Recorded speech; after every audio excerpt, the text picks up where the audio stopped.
इस बीच पाकिस्तान के बलूचिस्तान से तेल के टैंकर में विस्फोट का दिल दहला देने वाला एक वीडियो सामने आया।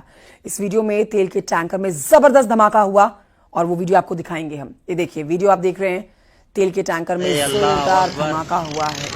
धमाके के बाद यहाँ पर आग भी लगी है और आग जो है वो लावे की तरह बहती हुई नजर आई है। आसपास के लोग डर गए, घबरा गए। धमाके की आवाज दिल दहला देने वाली थी। पूरे इलाके में काले धुएं का गुबार छा गया। विस्फोट के साथ वहां पर चीख पुकार भी मच गई। लोग इधर उधर भागते हुए डर से नजर आए। इस हादसे में 40 से ज्यादा लोग झुलसे हैं। हालांकि ये धमाका किस वजह से हुआ है जब तक साफ नहीं हुआ। बस्ट मसलुम है तनिगार क्या का। अरे अल्लाह अकबर। पहलगाम हमले में आतंकवादियों ने फुल प्रूफ प्लानिंग की थी। बेसरन घाटी तक पहुंचने के लिए 22 घंटे ट्रैकिंग की और हमले को अंजाम दिया। घटना की जांच एनआईए की टीम कर रही है और हर पहलू का बारीकी से पता लगा रही है। बताया जा रहा है कि हमले से पहले आतंकवादियों की ट्रेनिंग भी हुई है। रिपोर्ट देखिए।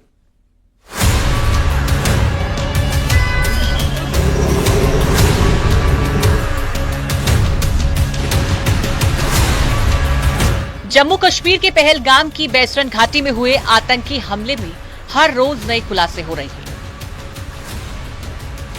जिसके बाद सुरक्षा एजेंसियों के हर पहलू की जांच की जा रही है।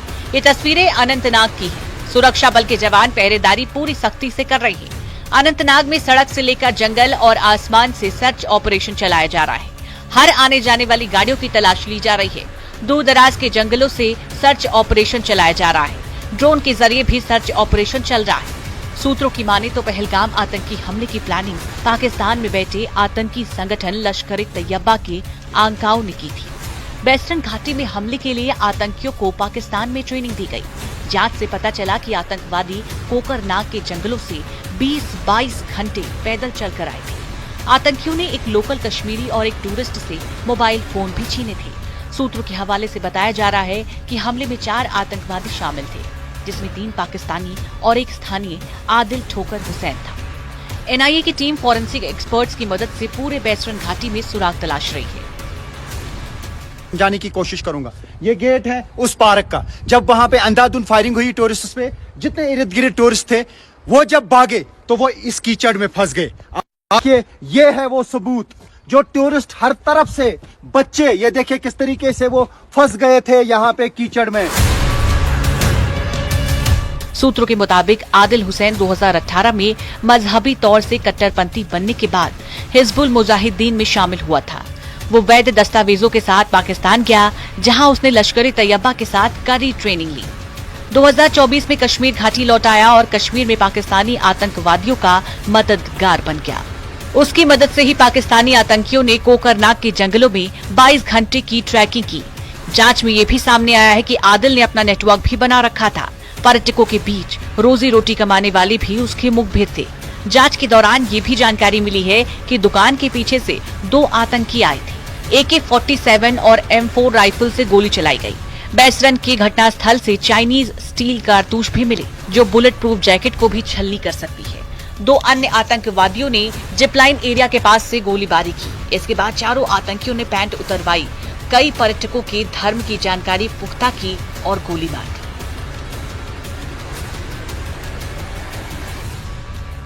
बेसरन घाटी में हमले के लिए बाकायदा पाकिस्तानी आंकाओं ने प्लानिंग की थी।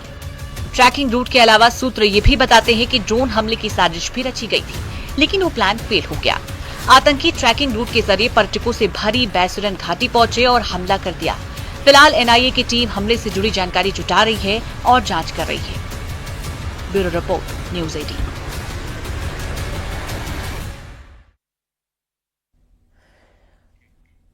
पाक फौज का नापाक चेहरा एक बार फिर से बेनकाब हो गया। पीओके के गांव में आम नागरिकों को बंधक बना लिया गया। पाकिस्तान अब इन मासूमों को ह्यूमन शील्ड की तरह इस्तेमाल करने की साजिश रच रहा है। खुफिया रिपोर्ट साफ कहती है कि पाकिस्तान अपनी नाकामियों को छुपाने के लिए इन निर्दोष लोगों की जिंदगियों को दांव पर लगाने की तैयारी कर चुका है।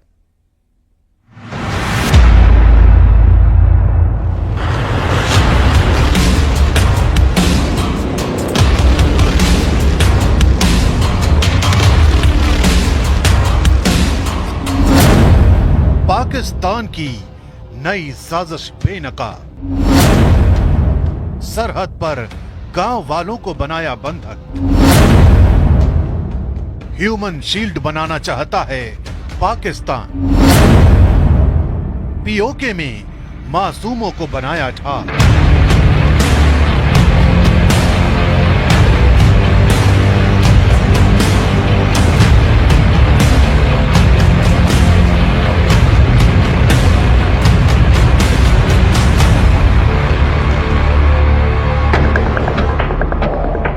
पाकिस्तान के लिए हर गुजरता लम्हा एक नई चुनौती लेकर आ रहा है।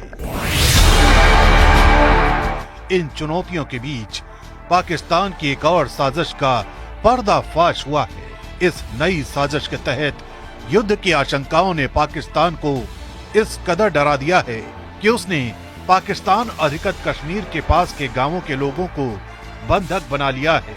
खुफिया रिपोर्ट के मुताबिक भारत के पलटवार की संभावनाओं के चलते पाकिस्तानी सेना ने अपनी तैनाती में भी इजाफा कर दिया है। चौंकाने वाली बात यह है कि पाकिस्तान की सेना ने गांव वालों को बंधक बना लिया है। खबर है कि यहां के कई गांव ऐसे हैं जहां लोग सुरक्षित इलाके की तलाश में अपना गांव छोड़कर जाना चाहते हैं, लेकिन पाकिस्तानी फौज उन्हें जाने नहीं दे रही है। कई गांव की हालात ऐसी ही बताई जा रही है। खुफिया रिपोर्ट के मुताबिक पाकिस्तानी फौज की तरफ से इन गांव के बीचों बीच अपनी नई मोर्टार पोजीशन तैयार की जा रही है। साथ ही कई नए बंकर भी बनाए जा रहे हैं, जबकि आम गांव वालों के लिए बंकर भी नहीं है। पाकिस्तानी सेना पहले भी इस तरह की हरकत कर चुकी है। 4 साल पहले जब भारत और पाकिस्तान के बीच सीज फायर हुआ, उससे पहले रोज छोटे हथियार नहीं बड़े हथियारों से फायरिंग की जाती थी, जिसमें आर्टिलरी गन भी शामिल थी। लेकिन भारतीय सेना ने इस तरह से जवाब दिया कि पाकिस्तान को मजबूरन अपनी गन पिट और मोर्टार पोजीशन को गांव के बीच स्थापित करना पड़ा। पाक सेना की साजिश थी कि भारत के पलटवार से गांव के लोगों को नुकसान पहुंचे और फिर अंतर्राष्ट्रीय समुदाय के सामने भारत को बदनाम कर सके।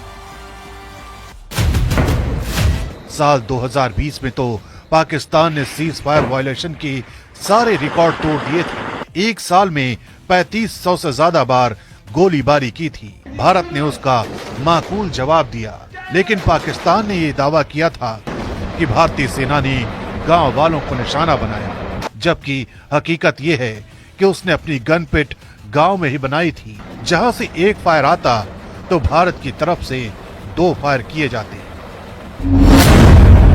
दरअसल लॉन्च पैड कोई स्पेशल इलाका नहीं होता, बल्कि एलओसी के पास 500 से 700 मीटर दूर कोई गांव का घर हो सकता है, जिसे एलओसी पार करने के लिए चुना जाता है। लॉन्च पैड पर भेजे जाने से पहले पाकिस्तान सेना के पोस्ट पर जब आतंकियों को भेजा जाता है तो वहीं पर रहकर आतंकी रेकी करते हैं कि किस जगह से घुसपैठ की जा सकती है। एलओसी पर जो भी गांव हैं, उनमें बहुत ज्यादा घर नहीं होते और जिस जगह से घुसपैठ की कोशिशों को अंजाम देना हो, उसके पास के घर को ही चुना जाता है। यही वजह है कि अगर भारतीय सेना किसी भी तरह की सर्जिकल स्ट्राइक या क्रॉस बॉर्डर रेड किसी भी लॉन्च पैड पर करती है, तो स्थानीय नागरिकों की जान को खतरा हो जाता है और गांव वालों को ढाल बनाकर पाकिस्तान अपना यही मकसद सिद्ध करना चाहता है।